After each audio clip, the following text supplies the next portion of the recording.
हम पढ़ रहे हैं भौतिकी में वृत्तीय गति। वृत्तीय गति में कल हमने पढ़ा कि आवर्तकाल क्या होती है, आवृत्ति क्या होती है, और क्या हमने पढ़ा, अभिकेंद्र त्वरण क्या होता है ना। एक समान वृत्तीय गति में हमने ये देखा कि जब कोई पिंड वृत्तीय गति करता है तो उसकी चाल नियत रहती है, लेकिन दिशा क्या होती है, बार बार बदलती है, जिस कारण से उसका वेग परिवर्तित होता है। और वेग परिवर्तित होने से क्या उत्पन्न हो जाता है, त्वरण। तो उस त्वरण की दिशा कैसी होती है, केंद्र की ओर होती है, जिस त्वरण को हम कहते हैं अभिकेंद्र त्वरण।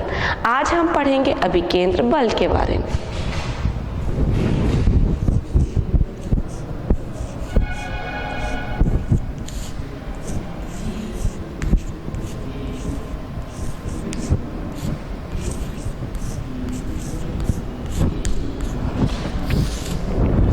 अब जैसा कि मैंने अभी आपको बताया, कल हमने क्या पढ़ा था, अभिकेंद्र त्वरण के बारे में। तो त्वरण कब उत्पन्न होता है, न्यूटन के गति के द्वितीय नियम से हम जानते हैं। त्वरण कब उत्पन्न होता है, जब उस पर बल लगाया जाए। तो वृत्तीय गति में यदि अभिकेंद्र त्वरण है तो एक बल भी है जिसे हम कहते हैं अभिकेंद्र बल, और इसकी दिशा, इस अभिकेंद्र बल के कारण ही कोई कण वृत्तीय गति कर सकता है। यदि यह बल नहीं होगा तो कण जो है वृत्तीय गति नहीं कर पाएगा। ठीक है, तो हम क्या जानते हैं, न्यूटन के गति के द्वितीय नियम से बल बराबर क्या होता है, द्रव्यमान गुणित त्वरण। ठीक है, तो बल बराबर क्या हो जाएगा, द्रव्यमान मतलब m। यदि किसी पिंड का द्रव्यमान मान लीजिए m है, और कल हमने सूत्र निकाला है त्वरण के लिए v²/r। तो हमारा फॉर्मूला अभिकेंद्र बल के लिए क्या निकला, mv²/r। किसके लिए, अभिकेंद्र बल के लिए।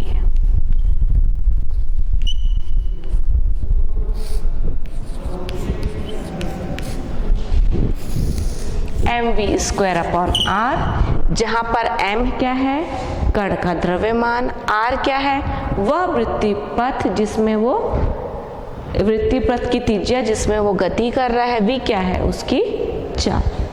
ठीक है, तो ये इस बल के अभाव में कोई भी कण वृत्तीय गति नहीं कर सकता है। हर कण को वृत्तीय गति करने के लिए अभिकेंद्र बल की आवश्यकता होती है। यदि अभिकेंद्र बल अनुपस्थित हो तो कण वृत्तीय गति करने में असमर्थ होता है। इसका महत्व देख लेते हैं हम।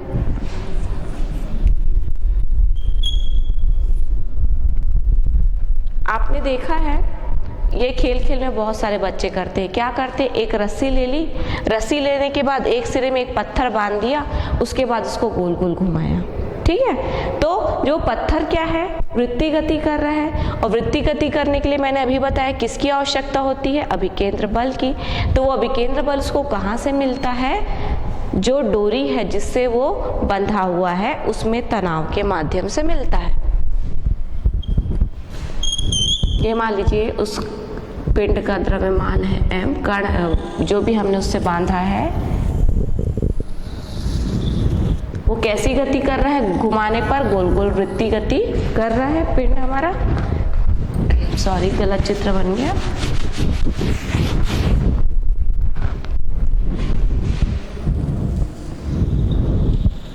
ये त्रिज्या है r, यहाँ पे कोई कण है, और हम जानते हैं कि वेग की दिशा क्या होती है।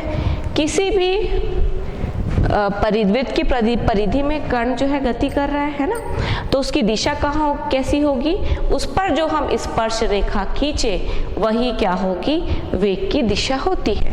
मान लीजिए यहाँ पर वेग है v, तो ये उसकी दिशा होगी। अब ये पिंड वृत्तीय गति कर रहा है तो उसको अभिकेंद्र बल चाहिए। बिना अभिकेंद्र बल के अभाव में कोई भी कण वृत्तीय गति नहीं कर सकता है। तो अभिकेंद्र बल कहाँ से मिलेगा उसको, ये जो डोरी जिससे वो पिंड कनेक्टेड है, संपर्क में है, उसके तनाव के माध्यम से मिलता है।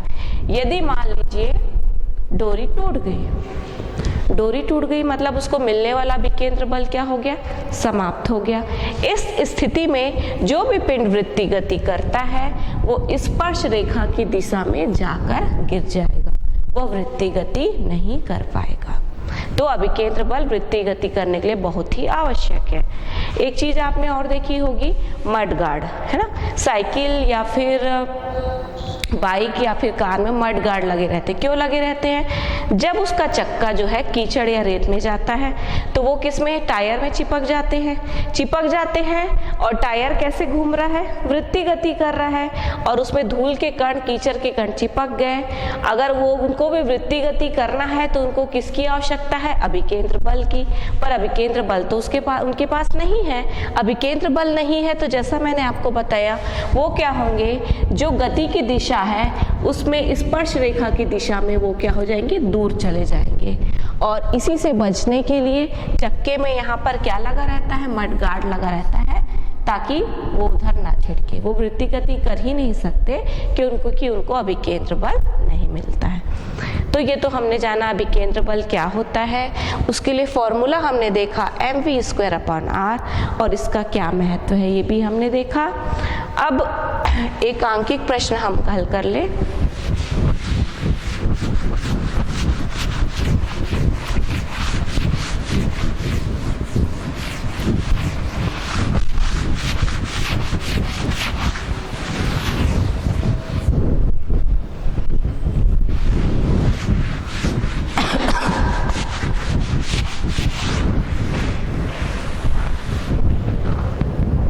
एकांकिक प्रश्न हम हल करेंगे, उसके माध्यम से ये सूत्र हमको और अच्छे से क्लियर हो जाता है। मान लीजिए हमारे पास एक 4 किलोग्राम द्रव्यमान का कोई पिंड है जो कैसी गति कर रहा है, वृत्तीय गति, 8 मीटर व्यास के वृत्तीय मार्ग में।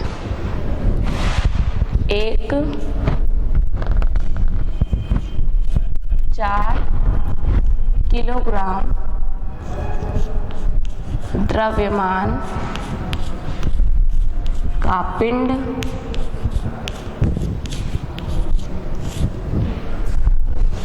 8 मीटर व्यास के वृत्तीय मार्ग में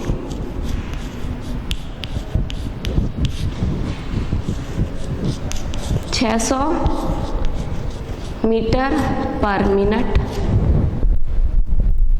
के वेग से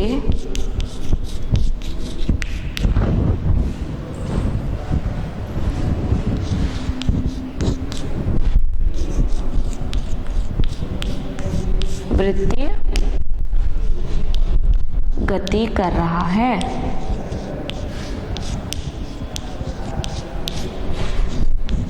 क्या है, हमारे पास एक पिंड है जिसका द्रव्यमान कितना है, 4 किलोग्राम, और वो 8 मीटर व्यास के वृत्तीय मार्ग में 600 मीटर प्रति मिनट के एक समान चाल से घूम रहा है। तो हमको क्या निकालना है, अभिलंब त्वरण और अभिकेंद्र बल। अभिलंब त्वरण तथा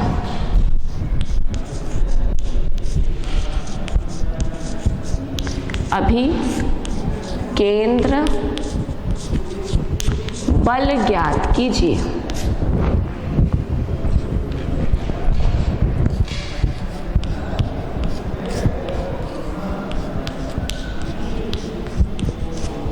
ठीक, अब हमको इसको हल करना है। हल करने के पहले हम लिख लेते हैं हमको क्या क्या चीज दी हुई है। हमको क्या दिया गया है, द्रव्यमान कितना, 4 किलोग्राम, और क्या दिया हुआ है हमको, व्यास, जो वृत्तीय मार्ग है उसका व्यास कितना है, 8 मीटर, मतलब त्रिज्या कितनी हो जाएगी, व्यास बटे 2, यानी कि 8/2 बराबर 4 मीटर, है ना। द्रव्यमान कितना निकल गया, 4 किलोग्राम, त्रिज्या कितनी निकल गई हमारी, 4 मीटर, और वेग कितना है हमारा, 600 मीटर प्रति मिनट, और हमको किस में निकालना पड़ेगा, मीटर प्रति सेकंड में। तो क्या करेंगे हम, 60 से भाग दे देंगे। 60 से भाग देंगे तो हमारा कितना आया, 10 मीटर प्रति सेकंड। ये 3 चीज हमको मिल गई। अब हमको निकालना क्या है, अभिलंब त्वरण। अभिलंब त्वरण का हमारे पास क्या फॉर्मूला है, v²/r।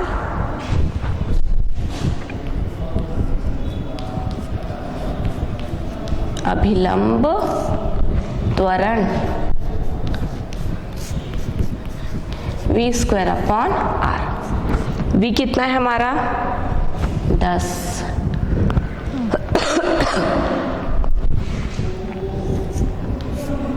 Upon r। r हमारा कितना है हमारे पास 4। कितना हो जाएगा 100 की घात 2, 10 की घात 2 मतलब 100/4 बराबर 25। त्वरण है, त्वरण की क्या इकाई होती है, मीटर प्रति सेकंड स्क्वायर। निकल गया हमारा, क्या निकला, अभिलंब त्वरण। अब हम क्या निकालेंगे, अभिकेंद्र बल।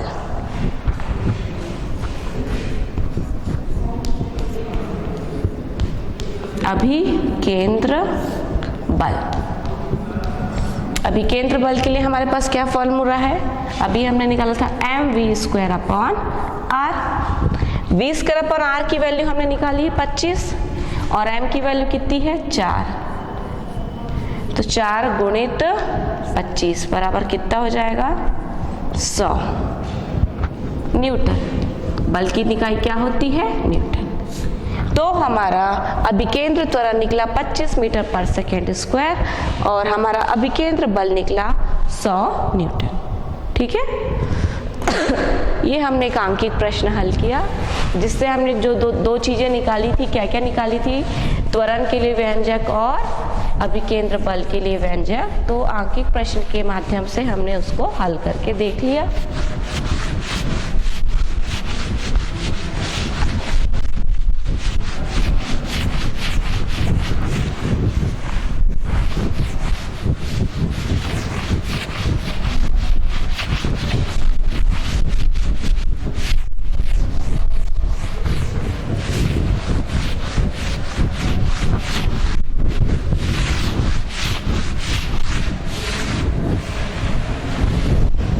कुछ उदाहरण देखते हैं हम, किसके उदाहरण, अभिकेंद्र बल के।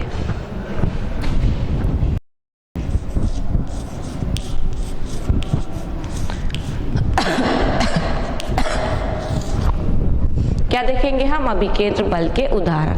क्रीम पृथक्कारी सुना होगा आपने। क्रीम पृथक्कारी से क्या समझ में आता है, क्रीम किसमें होती है, क्रीम दूध में, दही में। तो दूध या दही से क्रीम को अलग करने की जो मशीन आती है उसको हम कहते हैं क्रीम पृथक्कारी। ये किस सिद्धांत पर आधारित है, अभिकेंद्र बल के सिद्धांत पर आधारित है। ठीक है, कैसे, हम थोड़ा अध्ययन करें उसके बारे में। क्या होता है क्रीम पृथक्कारी में, एक पात्र होता है जिसमें दूध या दही जिससे भी क्रीम निकालना है उसको डाल करके घुमाया जाता है। घुमाने से क्या होता है, जो दूध है या जो भी है आपका दही दूध, वो किससे टकराएगा, बर्तन की दीवार से। बर्तन की दीवार से टकराने से न्यूटन की गति के तृतीय नियम से हमको मालूम है हर बल के बराबर और विपरीत क्या होती है, प्रतिक्रिया। प्रतिक्रिया होती है तो उनको बल मिल जाता है। यही बल क्या काम करता है, उनके लिए अभिकेंद्र बल का। तो पात्र जैसे जैसे घूमता है, दूध या जो भी पदार्थ है वो भी गोल गोल घूमने लगता है और उनको अभिकेंद्र बल किससे मिलता है, दीवार से। जब वो टकराते हैं तो प्रतिक्रिया स्वरूप जो बल मिलता है वही होता है उनके लिए अभिकेंद्र बल, है ना। तो उनको वो भी कैसे गति करने लगते हैं, पदार्थ के कण वृत्तीय गति करने लगते हैं। अब जो क्रीम होता है वो हल्का होता है, किससे, दूध से, है ना। तो हम अभिकेंद्र बल का सूत्र क्या जानते हैं, mv²/r। अब दूध में क्रीम के कण हल्के होते हैं और दूध के बाकी कण क्या होते हैं, भारी होते हैं। ठीक है, तो उनका द्रव्यमान कम होता है। तो द्रव्यमान कम होने से हम देख रहे हैं अभिकेंद्र बल किसके अनुक्रमानुपाती है, द्रव्यमान के। मतलब उनको कम अभिकेंद्र बल की आवश्यकता है, लेकिन अभिकेंद्र बल सबके लिए समान होता है। तो द्रव्यमान कम है तो उनको कम अभिकेंद्र बल की आवश्यकता है, लेकिन अभिकेंद्र बल सारे कणों के लिए समान होता है, मतलब बल का मान नहीं परिवर्तित होना चाहिए। तो क्या जब द्रव्यमान कम हो गया तो क्या परिवर्तित हो सकता है? इधर देखिए, जैसे मान लीजिए यहाँ पर है 12/6, ठीक है, इसको हम और कैसे लिख सकते हैं? 16/4 है ना, 16/4 है हमारे पास। इसको हम और कैसे लिख सकते हैं? 2 दूनी 4 और 2 अट्ठे 16। इसको कैसे लिख सकते हैं? 8/2 लिख सकते हैं, है ना, या 2 एकम 2, 2 चौका 8 बराबर कितना आया? 4। तो इस 4 को हम 8/2 भी लिख सकते हैं, 16/4 भी लिख सकते हैं, है ना। तो यहाँ पे देखिए, जब अंश बड़ा हो रहा है तो हर भी बड़ा है, और अंश में कमी आ रही है तो हर में भी कमी आ रही है, लेकिन इन दोनों का अनुपात कितना है? 4, वो नियत है ना। तो उसी चीज को यहाँ देखिए, बल नहीं बदलना चाहिए। जैसे 4 उतना ही है, भले हम 8/2 लिखे या 16/4 लिखे, लेकिन इसका अर्थ तो 4 ही है ना, ठीक है। तो यदि हमको ऊपर अंश में कमी करनी है, जैसे हमने 4 है, यहाँ पे हमने क्या किया? 16 से हमने क्या कर दिया? 8 कर दिया। यदि अंश कम हुआ तो साथ ही साथ क्या कम होगा? हर भी कम होगा, तभी तो दोनों का अनुपात कितना होगा? 4 होगा। अनुपात समान आना चाहिए। तो चूंकि अभिकेंद्र बल है वो हल्के कणों और भारी कणों दोनों के लिए समान है, वो तो नहीं बदल सकता है। तो हल्के कण का चूंकि द्रव्यमान कम है तो हल्के कणों के लिए त्रिज्या भी क्या हो जाएगी? कम हो जाएगी। जैसे ये कोई पात्र है, ठीक है, ये अक्ष है मान लीजिए, यहाँ पे सारे कण घूम रहे हैं, है ना। तो इस अनुपात अभिकेंद्र बल चूंकि समान रहेगा, नहीं बदलेगा, इस कारण जो भारी कण है उनके लिए त्रिज्या का मान अधिक हो जाता है और हल्के कणों के लिए त्रिज्या का मान कम हो जाता है। यानी कि जो क्रीम के कण हैं उनके लिए त्रिज्या का मान कम हो जाता है, अतः वो यहाँ पे कम त्रिज्या के वृत्तीय मार्ग में घूमने लगते हैं, एक जगह एकत्रित हो जाते हैं, जिनको किसी माध्यम से अलग कर लिया जाता है, ठीक है। तो ये थी विधि। इस विधि का उपयोग आप गांव में, है ना, मथानी होती है, मथानी से गोल गोल करके क्या किया जाता है? मही दही को घुमाया जाता है, और क्या होता है? बीच में क्रीम मक्खन एकत्रित हो जाता है। क्यों? इसी कारण से। उसके कण हल्के होते हैं इसलिए त्रिज्या भी उनकी कम होती है, वो बीच में एकत्रित हो जाता है और उसको हम लोग अलग कर लेते हैं, ठीक। और एक अन्य चीज, अपकेंद्र शोषक।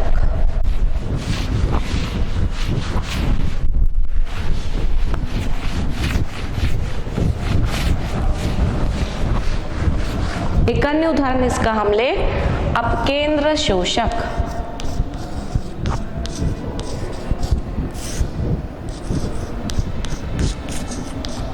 अपकेंद्र शोषक क्या होता है? इसका उपयोग ड्राई क्लीनिंग के लिए लॉन्ड्री में आप लोग कपड़े देते हैं उनको सुखाने में किया जाता है, और जिनके घरों में वॉशिंग मशीन है जो उपयोग करते हैं वो अच्छी तरह से जानते हैं। उसमें एक ड्रम होता है, ड्रमनुमा आकृति होती है ऐसी, और इस आकृति में बहुत सारे छिद्र होते हैं।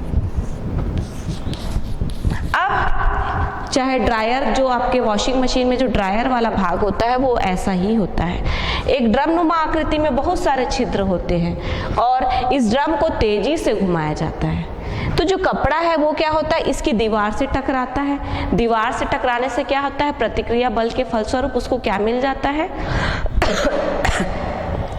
अभिकेंद्र बल मिलता है। जो दीवार से टकराने से उस पर प्रतिक्रिया बल मिलता है वही उसके लिए अभिकेंद्र बल का कार्य करता है, और कपड़ा कैसे गति करने लगता है? वृत्तीय गति। लेकिन कपड़े के अंदर जो पानी होता है उसको अभिकेंद्र बल नहीं मिल पाता। इस कारण मैंने अभी आपको उदाहरण बताया था, यदि कोई कण वृत्तीय गति कर रहा है और उसको अभिकेंद्र बल नहीं मिलता तो वो स्पर्श रेखा की दिशा में अलग हो जाता है। तो पानी के जितने कण हैं वो इन छिद्रों के माध्यम से बाहर चले जाते हैं और हमारा कपड़ा क्या होता है? सूख जाता है, ठीक। तो ये भी किसका उदाहरण था? आपका अभिकेंद्र बल का।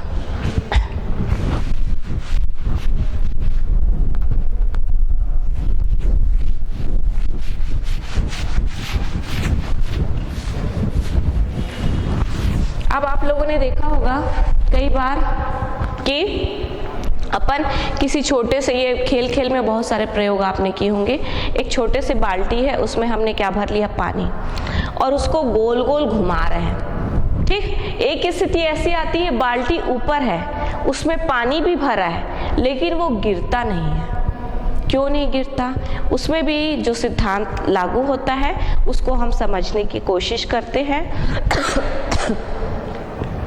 ऊर्ध्वाधर वृत्त में पिंड की गति।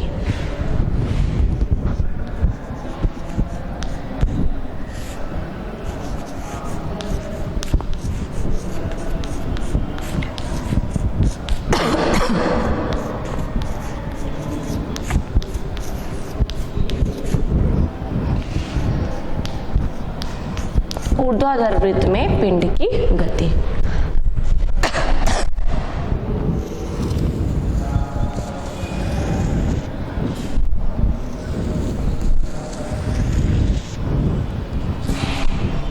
ये O केंद्र है, ये दो बिंदु है, एक कोई पिंड है जिसको हम ऊर्ध्वाधर घुमा रहे हैं, ठीक। ये दो बिंदु है A और B।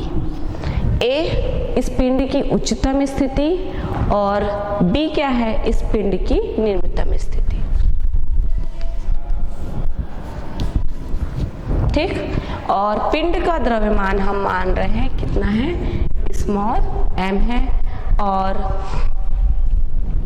जब वो पिंड ऊपर स्थिति में जाता है तो उस पर तनाव, जो डोरी में तनाव लगता है, वो मान लेते T1 है, और इस समय नीचे आता है तो लगने वाला तनाव T2 है।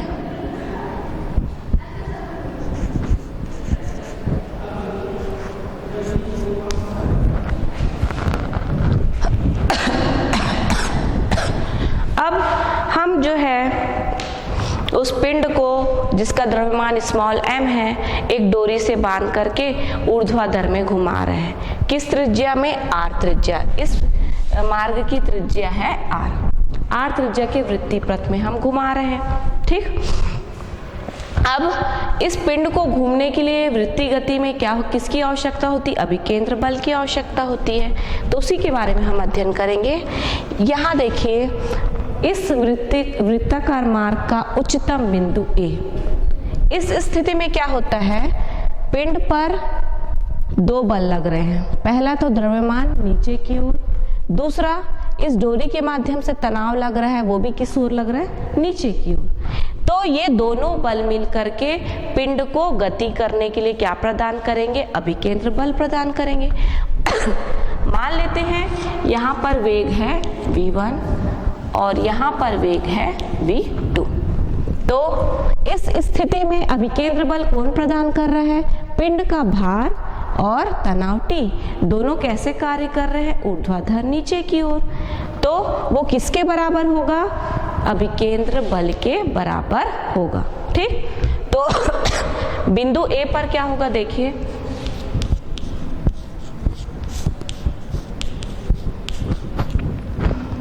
अभिकेंद्र बल का सूत्र हमने क्या देखा, mv²। यहाँ पे वेग कितना है, v1 बटे r।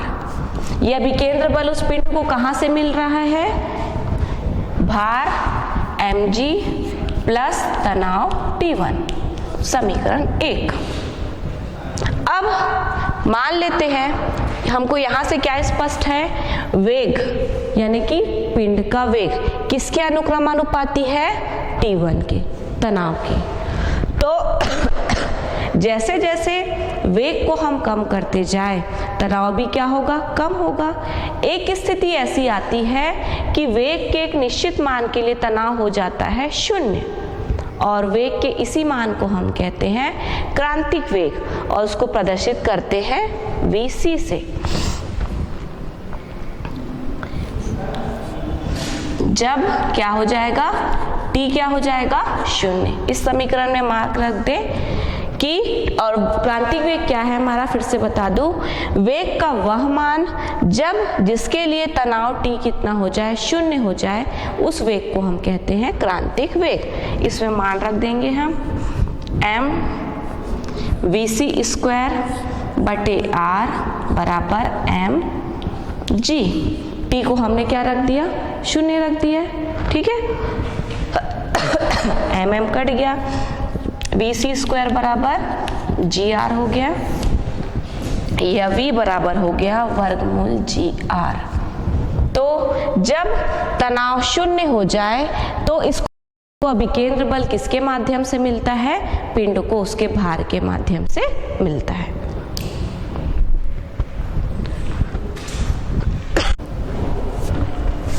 तो हमारे लिए क्रांतिक वेग का सूत्र क्या निकला, वर्गमूल GR। यह वह वेग है यदि उच्चतम बिंदु A पर पिंड का वेग क्रांतिक वेग से कम हो जाए तो जो पिंड है वो वृत्तीय गति नहीं कर पाएगा, जबकि कैसे गिर जाएगा, नीचे की ओर गिर जाएगा। अतः उच्चतम बिंदु पर वृत्तीय गति करने के लिए जो पिंड का वेग है वो कम से कम कितना होना चाहिए, VC यानी कि क्रांतिक वेग के बराबर होना चाहिए, ठीक। अब बिंदु B पर जो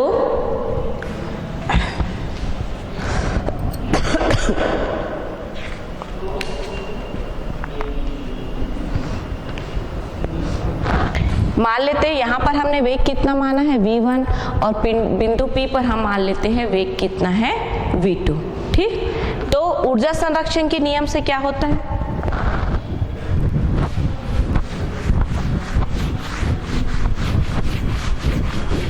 A पर वेग अलग होगा, B पर अलग होगा। A क्या है, उच्चतम बिंदु, और B क्या है, निम्नतम बिंदु।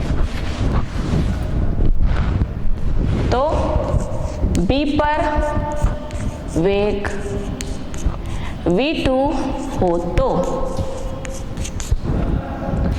ऊर्जा संरक्षण के नियम से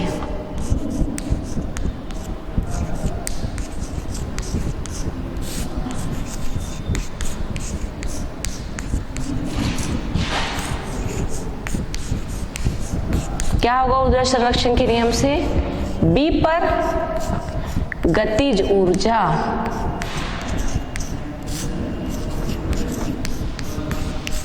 बराबर होगा A पर गतिज ऊर्जा धन A पर स्थितिज ऊर्जा। यहाँ पर जो गतिज ऊर्जा होगी वो किसके बराबर होगी, यहाँ पर क्या होनी चाहिए, स्थितिज ऊर्जा प्लस गतिज ऊर्जा के बराबर। तो बिंदु B पर गतिज ऊर्जा कितनी होगी, हमारे पास क्या फॉर्मूला है, हाफ m v की जगह V2 स्क्वायर बराबर A पर गतिज ऊर्जा कितनी होगी, हाफ m V1 का स्क्वायर प्लस स्थितिज ऊर्जा का सूत्र क्या होता है, mgh। ऊंचाई, तो यहां से यहां तक की ऊंचाई कितनी होगी, r प्लस r मतलब कितना, 2r। r प्लस r कितनी हो जाएगी, 2r। तो mgh की जगह क्या हो जाएगा, 2r। अब V1 स्क्वायर बराबर क्या निकला था हमारा, वर्गमूल GR। V1 स्क्वायर का मान कितना निकला है, वर्गमूल GR। इस मान को हम रख देंगे इस समीकरण में, तो ये क्या हो जाएगा, mv2 का स्क्वायर बराबर हाफ m V1 बराबर GR है, तो V1 का स्क्वायर बराबर क्या होगा, GR। ये कितना हो जाएगा, 2mgr। इन दोनों को यदि हम जोड़े लघुत्तम तो कितना जाएगा, mgr प्लस 2 दूनी 4 mgr, या हाफ mv2 का स्क्वायर बराबर 5 mgr बटे 2। 2 कट गया, कट गया, तो हमारा V2 के लिए क्या फॉर्मूला निकला, V2 स्क्वायर बराबर 5gr, या v2 बराबर वर्गमूल 5gr। ठीक, v2 क्या है? बिंदु B पर कण का वेग।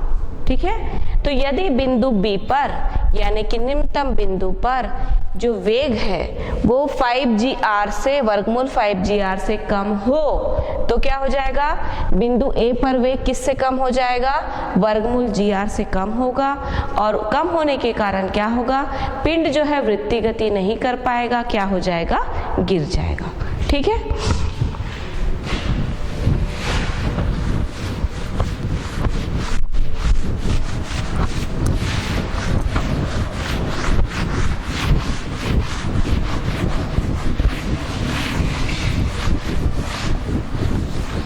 अब देखिए बिंदु B पर क्या हो रहा है?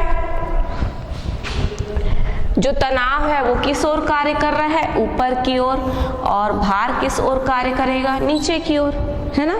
तो बिंदु P पर कण पे कितना परिणामी लगेगा? T minus mg। भार किस ओर कार्य करेगा? नीचे की ओर। और T2 तनाव किस ओर कार्य करेगा? ऊपर की ओर। तो लगने वाला परिणामी बल कितना हो जाएगा? T minus mg। और यही T माइनस mg क्या होगा? उसको क्या प्रदान करेगा? अभिकेंद्र बल प्रदान करेगा। ठीक, तो बिंदु B पर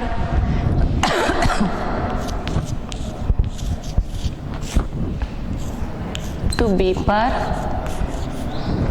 अभिकेंद्र बल क्या फॉर्मूला है? m v2 का स्क्वायर अपॉन r बराबर T माइनस mg। mg को यदि हम पक्षांतर कर दें तो ये हो जाएगा mg प्लस m v2 का स्क्वायर अपॉन r। अब v2 का हमारे पास सूत्र क्या निकला है? 5gr। इसका मान रख देते हैं।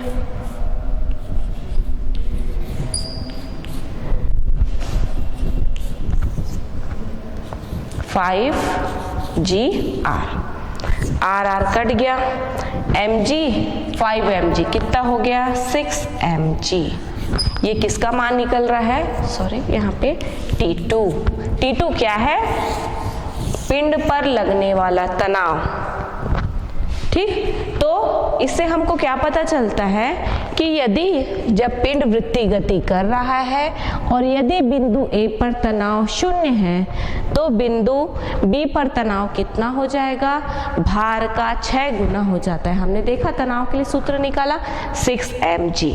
तो बिंदु B पर भार कितने बिंदु B पर तनाव कितना हो जाएगा? भार का 6 गुना। और बिंदु A पर तनाव कितना है? 0 है तब। ठीक है, तो ये तो हमने अध्ययन किया किसके बारे में? यदि किसी पिंड को हम ऊर्ध्वाधर वृत्तीय गति कर रहा है तो वो कैसे होगा। तो एक चीज और देखिए, यहाँ पर हमने मानते हैं कि तनाव 0 है, तब पिंड का पूरा भार किस लिए प्रयुक्त हो जाता है? इस पिंड को वृत्तीय गति करने के लिए आवश्यक अभिकेंद्र बल प्रदान करने के लिए प्रयुक्त होता है। यही कारण है कि जैसे एक बाल्टी में अगर पानी भरकर भी हम घुमाएं और पानी एक स्थिति जब उच्चतम स्थिति में होती है बाल्टी, तो बाल्टी उल्टी होती है, पानी भी उसको गिर जाना चाहिए पर वो नहीं गिर पाता। क्यों? क्योंकि उसका पूरा भार क्या हो रहा है? अभिकेंद्र बल प्रदान कर रहा है। किसको?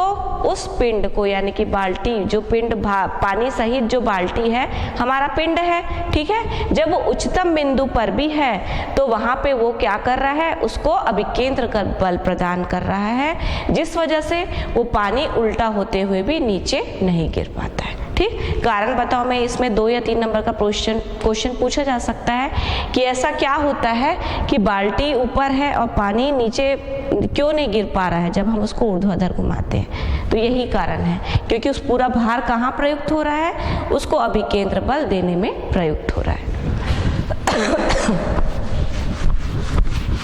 ये हमने क्या देखा?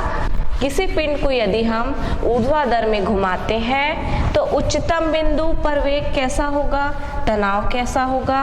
और निम्नतम बिंदु पर वेग क्या होता है? तनाव क्या होता है? उसके लिए फॉर्मूला हमने निकाला। अब एक और उदाहरण अभिकेंद्र बल का हम पढ़ते हैं। उपग्रहों की गति। क्या होते हैं उपग्रह? जो पिंड किसी ग्रह के चारों ओर परिक्रमा करते हैं उनको हम क्या कहते हैं? उपग्रह कहते हैं। ठीक है, जैसे चांद, चंद्रमा किसका उपग्रह है? हमारी पृथ्वी का उपग्रह है। तो जो भी पिंड पृथ्वी के चारों ओर परिक्रमा करते हैं किसी भी ग्रह के, उनको कहते हैं उपग्रह। और कुछ उपग्रह प्राकृतिक होते हैं, कुछ होते हैं कृत्रिम, है ना। जैसे आर्यभट्ट, एप्पल, ये सब कृत्रिम उपग्रह हैं जो कहाँ लगाए गए हैं? पृथ्वी में परिक्रमा करने के लिए उनको स्थापित किया गया है। और उनको स्थापित करने के लिए जिस वेग की आवश्यकता होती है उसको हम कहते हैं कक्षीय चाल। तो उसी के बारे में हम निकालेंगे। उपग्रहों की गति के बारे में थोड़ा सा अध्ययन करते हैं।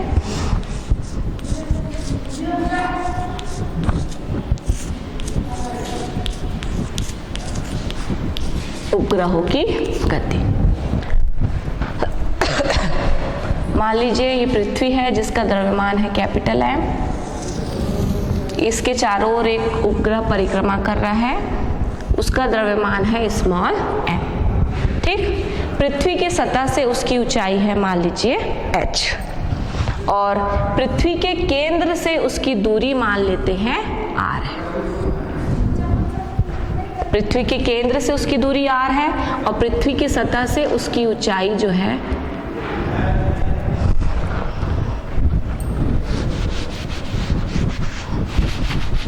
फिर से बना दूं। ये पृथ्वी है हमारी, यहाँ पे उपग्रह है। ठीक, यहाँ से यहाँ तक की ऊंचाई स्मॉल h है और ये पृथ्वी की त्रिज्या है r। ये पृथ्वी का केंद्र है और पृथ्वी के केंद्र से उपग्रह की दूरी है स्मॉल r।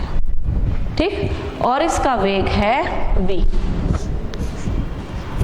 अब ये उपग्रह कैसी गति कर रहा है? वृत्तीय गति। वृत्तीय गति करने के लिए किसकी आवश्यकता होती है? अभिकेंद्र बल की, है ना।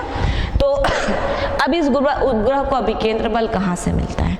हम सभी जानते हैं कि पृथ्वी जो है सभी पिंडों पर क्या लगाती है? गुरुत्वाकर्षण बल लगाती है।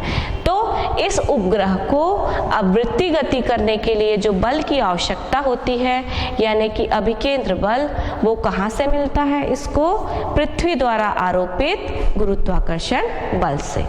हम जानते हैं अभिकेंद्र बल का फॉर्मूला क्या होता है? mv²/r, है ना। तो इसको अभिकेंद्र बल की कितनी आवश्यकता है?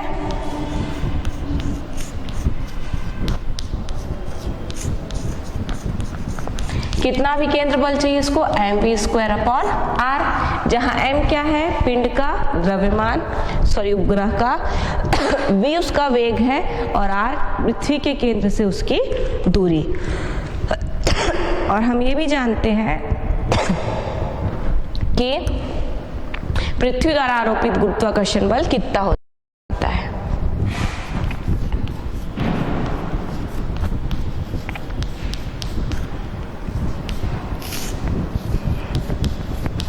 होता है G capital M into small m upon r का स्क्वायर। G गुरुत्वीय नियतांक, कैपिटल M पृथ्वी का द्रव्यमान, स्मॉल m जो उपग्रह है उसका द्रव्यमान, और r क्या है? पृथ्वी के केंद्र से उसकी दूरी। तो अभिकेंद्र बल इतना चाहिए उपग्रह को, और पृथ्वी द्वारा आरोपित गुरुत्वाकर्षण बल ये होता है, और यही गुरुत्वाकर्षण बल हम क्या बोल रहे हैं? उसको अभिकेंद्र बल प्रदान करता है। मतलब ये दोनों आपस में क्या हो जाएंगे? बराबर। तो mv²/r बराबर क्या हो जाएगा? G capital M into small m upon r का स्क्वायर। एक r कटा, तो v² बराबर क्या निकल रहा है? Gm upon r। समीकरण 1 किसका मान निकला? ये v² का। ठीक, अब r क्या है? r केंद्र से दूरी, इसको हम लिख सकते हैं पृथ्वी की त्रिज्या प्लस ऊंचाई यानी r बराबर लिख सकते हैं r प्लस h लिख देते हैं। Gm r प्लस h, समीकरण 2। r की जगह हमने क्या रख दिया? Capital R plus h। और एक चीज और हम जानते हैं, गुरुत्वीय त्वरण G बराबर होता है Gm अपॉन r का स्क्वायर। यदि r स्क्वायर को पक्षांतर कर दे तो Gm बराबर हो जाएगा Gr का स्क्वायर। gm का मान कितना निकल गया हमारा, जी आर का स्क्वायर। इस मान को यदि हम इस समीकरण में रख दें तो v बराबर कितना निकल जाएगा, जी आर का square upon R plus h. R का स्क्वायर है, यहाँ पे वर्गमूल है तो आर बाहर चले जाएगा, तो आर कितना निकलेगा हमारा, वेग चाल के लिए formula g upon R plus h. ये क्या निकला हमारा, यदि कोई ग्रह जो पृथ्वी के चारों ओर परिक्रमा करता है उसकी चाल के लिए सूत्र v बराबर आर इंटू वर्गमूल जी अपॉन आर प्लस एच, जहाँ पे v क्या है उपग्रह की चाल, r क्या है उसका पृथ्वी की त्रिज्या, g क्या है गुरुत्वीय त्वरण और h क्या है पृथ्वी की सतह से उसकी ऊंचाई। ठीक है।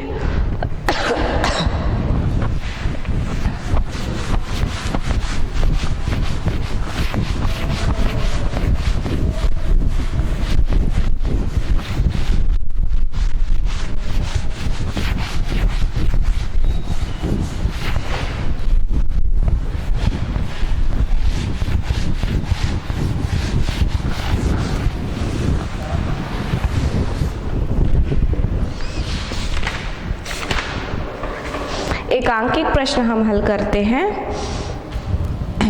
एक लड़का 40 सेंटीमीटर लंबी डोरी के सिरे पर एक लड़का 40 सेंटीमीटर लंबी एक डोरी है जिसकी लंबाई कितनी है 40 सेंटीमीटर के सिरे पर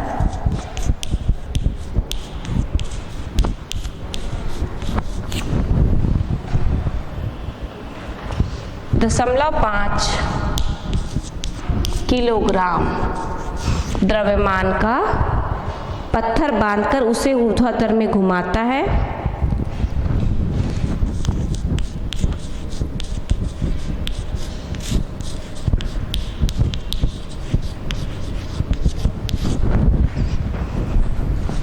उसे ऊर्ध्वाधर में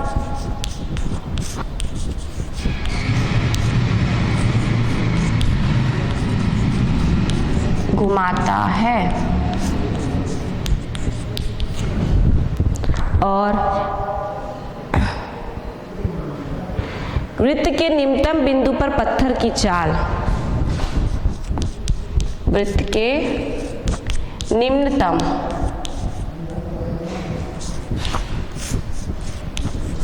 बिंदु पर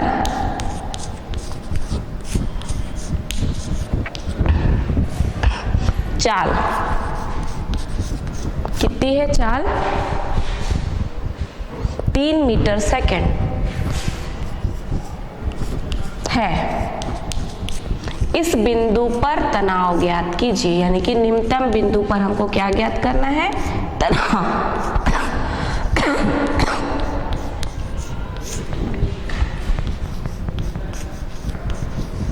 ठीक, हमको क्या दे दिया गया है, एक लड़का है जिसके पास कितनी लंबी रस्सी है 40 सेंटीमीटर है ना, तो यानी कि त्रिज्या कितनी हो जाएगी 40 सेंटीमीटर, या इसको हम अगर मीटर में बदले तो कितना हो जाएगा 40 गुणित 10 की घात ऋण 2 मीटर। ठीक, इस रस्सी को पकड़ के एक सिरे में उसने पत्थर बांध दिया है जिसका द्रव्यमान कितना है हमारा 0.5 किलोग्राम, और कैसे कर रहा है, ऊर्ध्वाधर में वो घुमा रहा है। ठीक है, और निम्नतम बिंदु पर है ना, निम्नतम बिंदु पर क्या हो रहा है, उसका वेग कितना है, यानी कि 3 मीटर पर सेकेंड, और तनाव हमको ज्ञात करना है।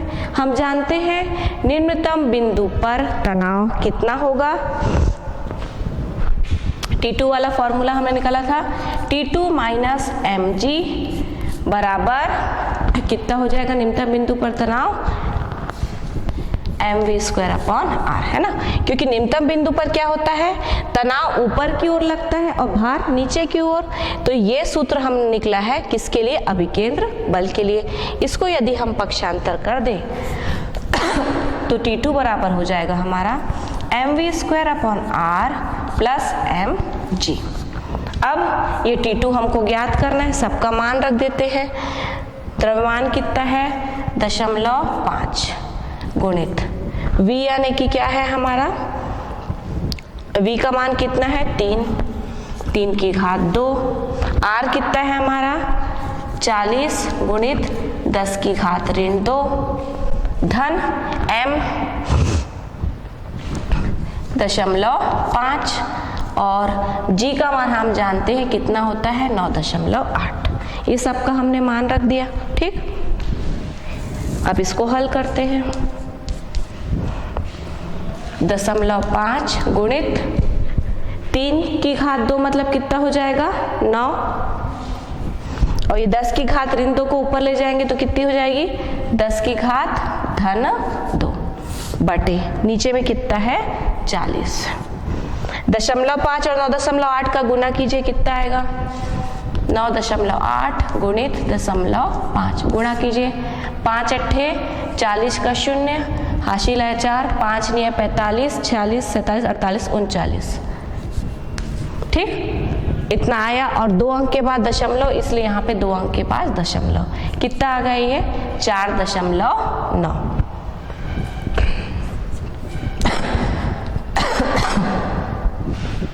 गुणित 10 की घात 2 क्या लिख सकते हैं 100, नीचे क्या है 40 धन 4.9, 40 का 1 गया। ठीक,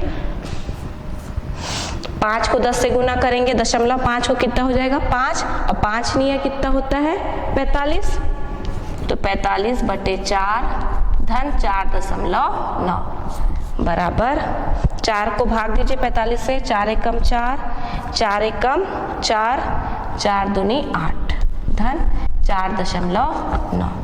दोनों को जोड़ दीजिए, 9 2 11 का 1, हासिल है 1, 4 5 और 1 6, 16.1।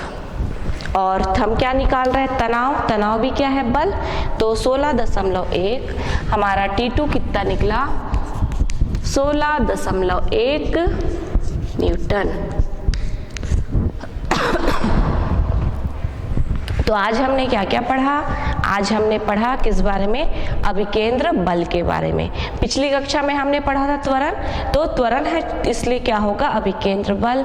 उसके महत्व के बारे में हमने देखा कि क्रीम पृथक्कारी जो है उसमें भी अभिकेंद्र बल के कारण ही क्रीम को अलग करते हैं। लॉन्ड्री में जो कपड़े सूखते हैं या वॉशिंग मशीन में जो ड्रायर है उसके पीछे भी किसका सिद्धांत है, अभिकेंद्र बल का सिद्धांत है।